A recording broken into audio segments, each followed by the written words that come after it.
پروردگارہ ہماری مدد کر کہ ہم اس امتحان کی گھڑی میں تیری بندگی کے راستے پر گامزن رہیں۔ تو خداوند عالم نے ان پر سے مصیبتیں ٹال دیں اور انہیں نعمتوں سے مالا مال کر دیا۔ عزیزان محترم، اس کو خداوند عالم نے خود قرآن مجید میں بیان کیا ہے، لَإِن شَكَرْتُمْ لَأَزِيدَنَّكُمْ، اگر تم ہمارا شکر ادا کرو گے تو ہم نعمتوں میں اضافہ کریں گے۔ وَلَئِن كَفَرْتُمْ إِنَّ عَذَابِي لَشَدِيدٌ، اور اگر تم نے کفران کیا تو پھر یہ نہیں کہا ہے کہ ہم نعمتوں میں کمی کر دیں گے، إِنَّ عَذَابِي لَشَدِيدٌ، پھر تم جان لو کہ ہمارا عذاب بہت شدید ہوتا ہے۔ اللہ رحم کرے اور اللہ ہمیں شکر نعمت کی توفیق عنایت فرمائے اور ہمیں ناشکری سے خدا محفوظ رکھے۔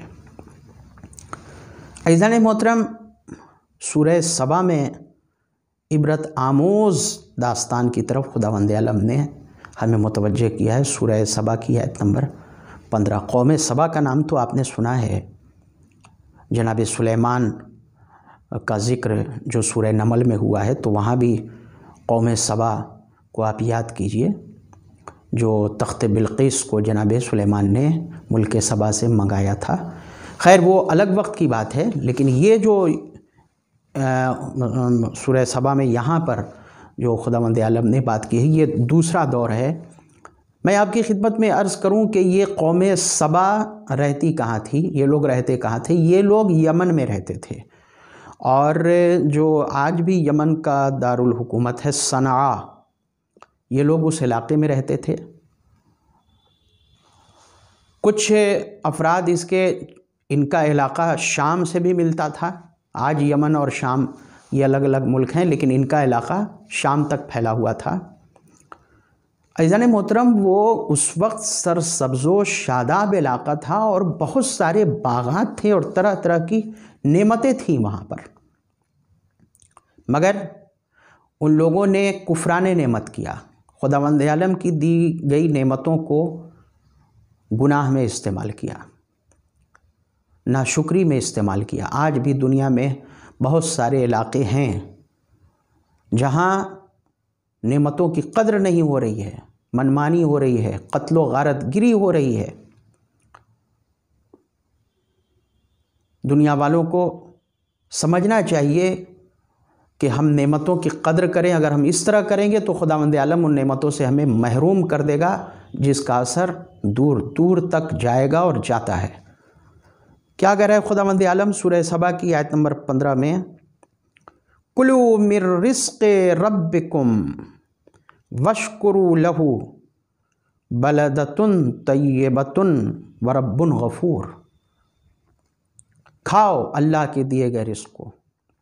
جگہ جگہ قرآن مجید میں جہاں کھانے پینے کا ذکر ہے، آپ شکر کا بھی ذکر وہاں پر دیکھیں گے۔ اللہ کہہ رہا ہے کہ ہم نے اس قوم سے کہا کہ تم اللہ کے دیے گئے رزق کو کھاؤ اور اللہ کا شکر ادا کرو کہ ہم نے تمہیں پاکیزہ شہر دیا ہے۔ پورا شہر پاکیزہ، خوشگوار۔ پاکیزہ کا مطلب آپ سمجھ لیں کہ ہر طرح کی نعمتوں سے، آسائشوں سے خداوند عالم سے نوازا تھا۔ رب غفور، پروردگارہ بخشنے والا ہے۔ جب بخشش ہوتی ہے تو عطائیں ہوتی ہیں، عطائیں رحمتیں لے کر آتی ہیں، نعمتیں لے کر کے آتی ہیں، لیکن اس قوم نے اللہ کی نافرمانی کی، اللہ کی معصیت کی۔ تو اب دیکھیے خداوند عالم ارشاد فرما رہا ہے اسی سورہ سبا میں، ذَلِكَ جَزَيْنَاهُمْ بِمَا كَفَرُوا وَهَلْ نُجَازِي إِلَّا الْكَفُورَ، ہم نے ان کی ناشکری کا ان کو بدلہ دیا۔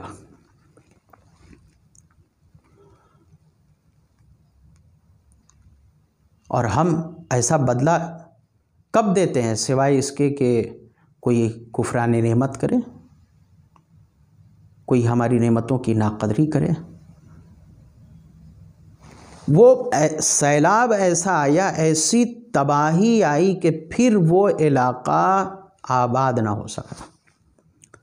اور ہم نے کتابوں میں پڑھا ہے کہ آج بھی صنعاء کے قریب ایک دشت ویران ہے، ایک صحرا ہے، کافی بڑا صحرا ہے جو آج بھی آباد نہ ہو سکا، وہاں کھیتیاں نہیں ہو سکیں، وہ علاقہ زرخیز نہیں ہو سکا، وہ اسی قوم سبا کے آثار ہیں جو اس وقت ان پر عذاب آیا تھا۔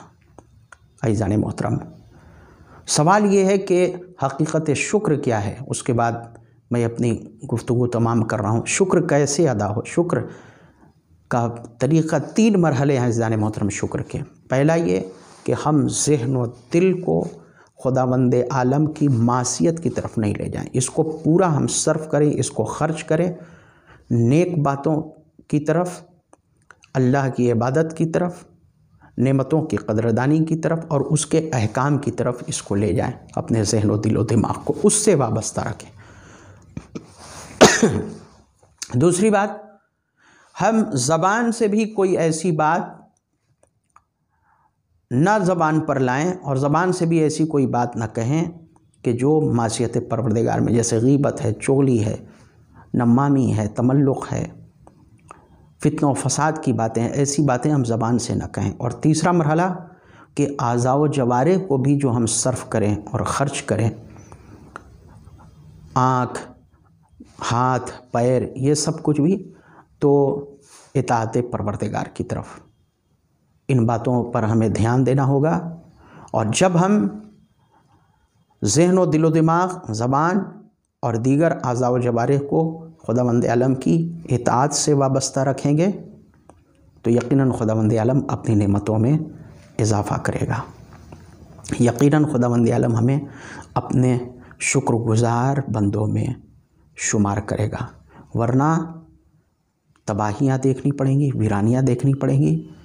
آج ہم اس چینل کے ذریعے اپیل کرتے ہیں جہاں جہاں تک ہماری بات جائے کہ دعوت قرآن کو، دعوت امیر المومنین کو دنیا محسوس کرے، اور ذاتی طور پر، اجتماعی طور پر، ملکی پیمانے پر بھی اور عالمی پیمانے پر بھی جہاں جہاں خداوند عالم کی نعمتوں کی ناقدری ہو رہی ہے، جہاں جہاں جن جن سرزمینوں کو خداوند عالم نے اپنی نعمتوں سے مالا مال کیا ہے، وہاں پر نافرمانیاں بند کی جائیں، معصیت بند کی جائے، قتل و غارت گری بند کی جائے، پھر دنیا دیکھے گی انشاءاللہ کہ خداوند عالم کس طرح ساری دنیا سے غربت دور کرتا ہے، افلاس دور کرتا ہے، ساری دنیا سے خداوند عالم پریشانیوں کو دور کرتا ہے انشاءاللہ۔